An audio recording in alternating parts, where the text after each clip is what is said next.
Morning and welcome to the Sunday Ting. Today I want to talk about how we can open ourselves up, and we are what we confess, and a lot. It's all around that area, and you are what you confess to be. See, I used to say I'm manic depressive because I have manic depression. And then one day I realised what I'm doing is just cursing myself. I have manic depression. I have traits around Asperger's and autism and around that. I have them.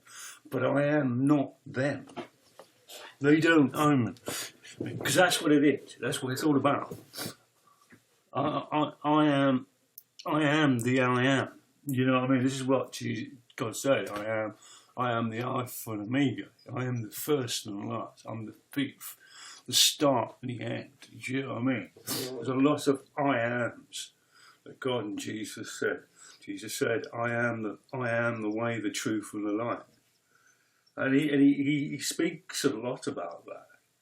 And you are what you confess. You are. And this can be in a positive way or in a negative way, because they both match each other up. Now, you know, I mean, I went through a lot, and I have bad days and that. But manic depression and all those mental health illnesses make you very self, and bring you to self. Now, I was watching something the other day, and I was watching Breaking Bad, and there's a scene about it, and they think the young boy's smoking marijuana, and they take him, and they take him to a really rough down area. His uncle's a police officer in the drug squad, and they take him to all these people, and it's like, did you start off smoking? Yeah. Well, I'll tell you what's a gateway to serious drugs is trauma. Trauma is the gateway. It is. Stress, anxiety, depression. These are the gateways to serious drugs. I thought one of the best drugs I got involved with was medication, because I got it free. And it worked. It did exactly what I wanted it to do. It numbed me out. You know, we apart from America, we have the highest amount of young people aged between 10 to 17 on medication, and strong medication, with minds still developing and growing. And people wonder why people are on hardcore drugs. You know, it is. It's about that. Confess to what you are, and you know, the Ten Commandments is the character of God. It is the character of God. You know, he doesn't seek after God. So he doesn't commit adultery. He doesn't steal. You know, and.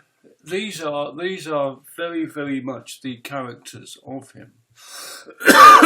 Sorry, I've got a bit of food. And we need to bring them together and join together with God and say, you know, what am I? Some years ago, I think about 2 or 3 years ago, I spoke to God and said, why did I turn out like I did? And he's shown me. He's taken me on the journey, because he's brought me to a point now where he wants the real Kev to come forward. I had this dream one night, and he was standing there going, will the real Kev come forward? And hippie Kev came forward, and drug addict Kev came forward, and he's pushing for all these Kevs.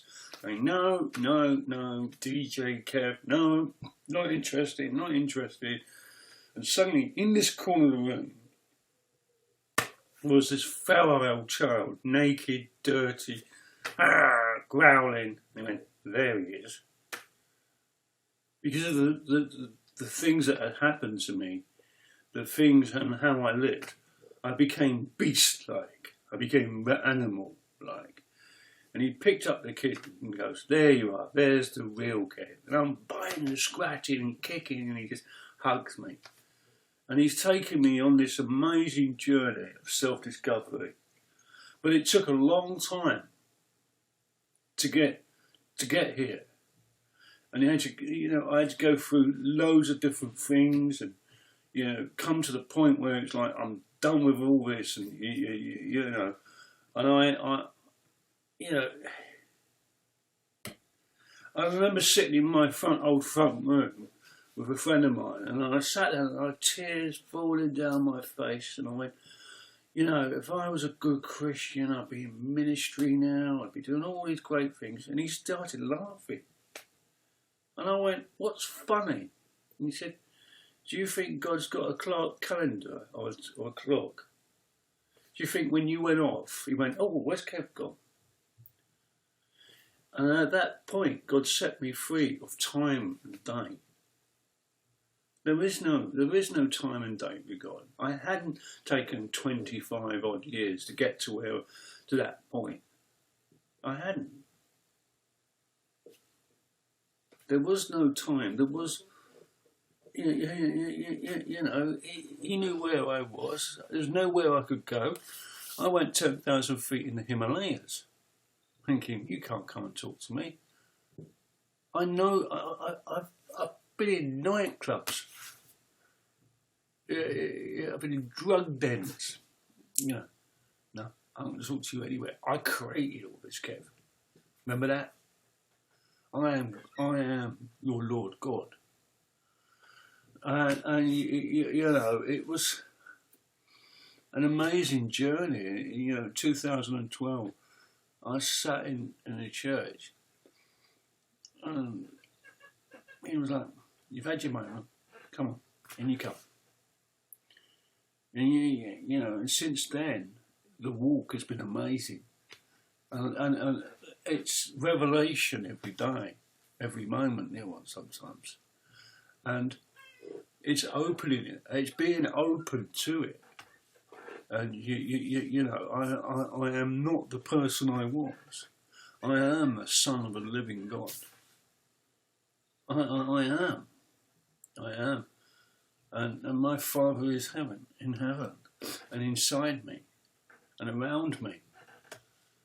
And, it is, we are what we confess. And we are what, we are, we put ourselves where we are. And I answer, when I went into recovery for the drugs and booze and things like that and lifestyle, I had to step away from a whole realm. I just didn't give up drugs and booze. I gave up a whole lifestyle. The whole thing, not the drugs and booze were just the gateways. This is what brought me on to realise, hold it a moment, what you're addicted to, Kev, you're addicted to that serotonin release that gives you that rush, and then gives you that dopamine rush as well. So that's why I like sedatives and stimulants. I think of monkeys, you know what I mean? I loved my coke as much as my medication. And I never thought that was, I thought I'd be on that for the rest of my actual life. I'd never get off that. I'd never give up smoking pot. And I did. And not next Sunday, it'd be 8 years street drugs and 6 years medication. So 6 years of being completely and utterly drug free. I never thought it. I never thought I'd ever be here. And I'm here and alive, and I asked God one day.